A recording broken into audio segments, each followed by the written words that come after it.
পটুয়াখালীর সর্বদক্ষিণের দ্বীপ উপজেলা রাঙাবালী। এই উপজেলার মানুষ কৃষি ও মৎস্য শিকার নির্ভর। কৃষকরা জানান, চলতি মৌসুমে আমন ধানের বাম্পার ফলন হয়েছে।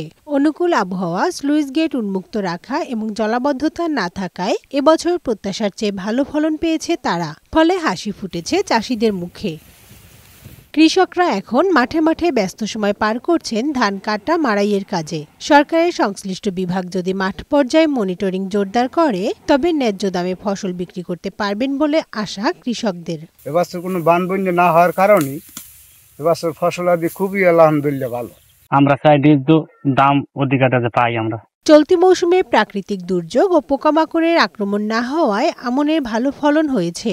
উৎপাদিত ধান বিক্রি করে কৃষকরা লাভবান হবে বলে জানিয়েছেন কৃষি বিভাগের এই কর্মকর্তা। চলতি মৌসুমে শুরুতে এবং শেষে কোনো ধরনের দুর্যোগ অথবা রোগ এবং পোকামাকড়ের আক্রমণ না থাকায় আমনের ফলন ভালো হয়েছে।